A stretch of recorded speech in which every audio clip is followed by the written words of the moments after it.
നമസ്കാരം. പ്രധാന വാർത്തകൾ.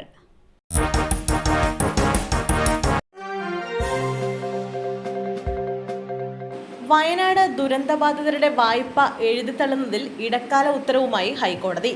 മുണ്ടക്കൈ ചൂരൽമല ദുരന്തബാധിതരുടെ വായ്പ എഴുതിത്തള്ളലിൽ ഇടക്കാല ഉത്തരവിറക്കി ഹൈക്കോടതി. കേന്ദ്ര സർക്കാരും ദേശീയ ദുരന്ത നിവാരണ അതോറിറ്റിയും വിവേചനാധികാരം വിനിയോഗിക്കണമെന്ന് ഡിവിഷൻ ബെഞ്ച് ചൂണ്ടിക്കാട്ടി. ബാങ്ക് വായ്പ എഴുതിത്തള്ളാൻ നിർദ്ദേശിക്കാൻ ദുരന്ത നിവാരണ നിയമത്തിൽ വ്യവസ്ഥയുണ്ട്. ഈ വ്യവസ്ഥ ഉപയോഗിക്കാൻ ദേശീയ ദുരന്ത നിവാരണ അതോറിറ്റി തയ്യാറാകണമെന്നും ഡിവിഷൻ ബെഞ്ച് വ്യക്തമാക്കി. വായ്പ എഴുതിത്തള്ളാത്ത ബാങ്കുകളുടെ നടപടി ഹൃദയശൂന്യതയാണെന്നും ഹൈക്കോടതി വിലയിരുത്തി. ജീവിതം നഷ്ടപ്പെട്ടവരെ സഹായിക്കാൻ കേന്ദ്ര സർക്കാർ മുന്നോട്ട് വരണം.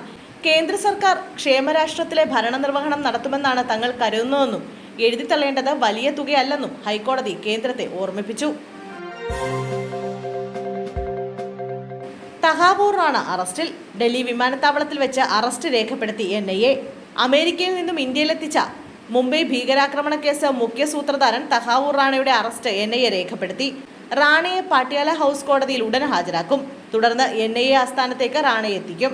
30 ദിവസത്തെ കസ്റ്റഡി വേണമെന്നാണ് NIA ആവശ്യപ്പെടുന്നത്. കോടതി പരിസരത്തും NIA ആസ്ഥാനത്തും വൻ സുരക്ഷയാണ് ഡൽഹി പോലീസ് ഒരുക്കിയിരിക്കുന്നത്.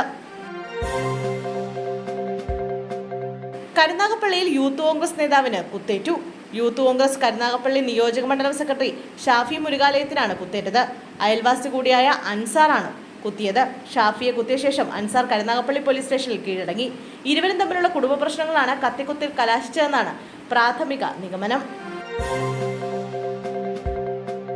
മാളയിൽ നിന്ന് കാണാതായ 6 വയസ്സുകാരൻ മരിച്ച നിലയിൽ. കൊലപാതകമെന്ന് സംശയം. 20 വയസ്സുകാരൻ കസ്റ്റഡിയിൽ. തൃശൂർ മാളയിൽ നിന്നും കാണാതായ 6 വയസ്സുകാരനെ കുളത്തിൽ മരിച്ച നിലയിൽ കണ്ടെത്തി. UKG വിദ്യാർത്ഥിയായ ആബേലിനെയാണ് മരിച്ച നിലയിൽ കണ്ടെത്തിയത്. വീടിന് സമീപത്തുള്ള കുളത്തിൽ നിന്നാണ് കുട്ടിയുടെ മൃതദേഹം കണ്ടെടുത്തത്. സംഭവവുമായി ബന്ധപ്പെട്ട അയൽവാസിയായ 20 വയസ്സുകാരൻ ജോജോയെ പോലീസ് കസ്റ്റഡിയിലെടുത്തു. കുട്ടിയെ പ്രകൃതി വിരുദ്ധമായി ഇയാൾ പീഡിപ്പിക്കാൻ ശ്രമിച്ചിരുന്നു. കുട്ടി ചെറുത്തതോടെ ഇയാൾ കുളത്തിൽ തള്ളിയിട്ട് കൊലപ്പെടുത്തുകയായിരുന്നുവെന്നും പോലീസ് പറഞ്ഞു. ഇന്ന് വൈകിട്ട് 6:20 മുതലാണ് കുട്ടിയെ കാണാതായത്. പോലീസിന്റെയും നാട്ടുകാരുടെയും നേതൃത്വത്തിൽ സ്ഥലത്ത് നടത്തിയ തെരച്ചിലിലാണ് മൃതദേഹം കണ്ടെത്തിയത്. മുഖ്യമന്ത്രിക്ക് സുരക്ഷ വേണം.